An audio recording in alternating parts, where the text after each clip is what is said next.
श्रावण मास का है भगवान शिव की आराधना का समय। वैसे तो हर मास पवित्र मास है, लेकिन श्रावण मास में विशेष रूप से भगवान शिव की आराधना की जाती है। हमारे पुराणों में कहते हैं कि अलंकारम विष्णु प्रियः जलधारा शिवम प्रियः, अर्थात भगवान विष्णु को सजाने में आनंद है। भगवान विष्णु हमेशा सजे धजे रहते हैं, मगर शंकर जी अभिषेक से प्रसन्न होते हैं। और शंकर जी कहा है, वे सिर्फ मंदिर में नहीं बैठे हैं, ब्रह्मांड व्याप्त रिहाय वे सारे संसार में, सारी प्रकृति में है। जब इस सारे ब्रह्मांड में उनका शरीर है तो उनके ऊपर जल की वर्षा कैसे होगी? ब्रह्मांड ही करेगा, वे स्वयं ही कर पाएंगे। श्रावण के महीने में बादल बरसते हैं और इस सारी पृथ्वी का अभिषेक होता है। सब धुल जाता है और यह पृथ्वी खिल उठती है। श्रावण मास का अर्थ। श्रावण माने श्रवण करना। जिस महीने में बैठे के कथाएं सुनते हैं, ईश्वर का गुणगान सुनते हैं, तो हमारे भीतर तसल्ली होती है। पहले बारिश के मौसम में लोग बाहर नहीं जाते थे, सन्यासियों के लिए भी यही था। पहले साधु, सन्यासी, महात्मा ये किसी गांव में, किसी शहर में 4 महीने रह जाते थे। जब 4 महीने रहते तो सारे भक्त वहाँ आते, उनकी बातें सुनते। जब बारिश होती है तो प्रकृति देख सब लेती है। तो श्रावण मास में आप बैठ के कथाएं सुने, गीत गाएं, प्रसन्न रहें।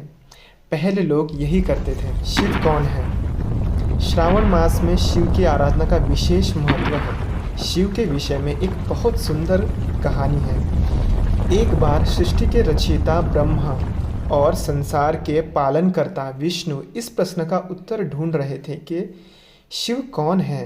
वे शिव को पूरी तरह जानना चाहते थे।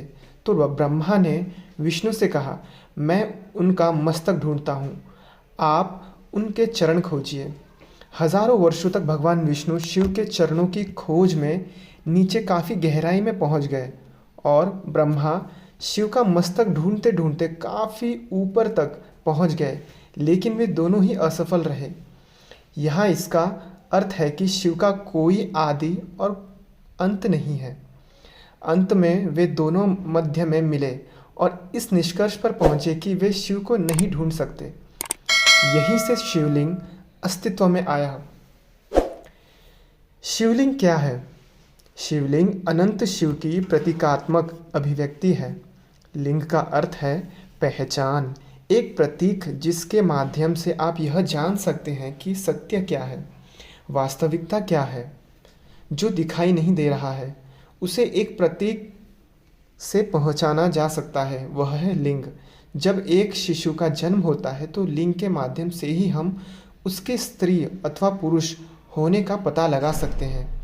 यही कारण है कि जनेंद्रियों को भी लिंग कहा जाता है।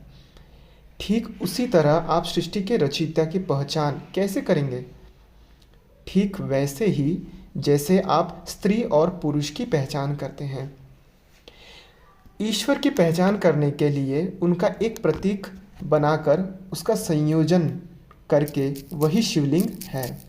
शिवलिंग भगवान शिव का सबसे प्राचीन प्रतीक है, जहां आप निराकार से साकार की ओर बढ़ते हैं। रुद्र पूजा क्या है?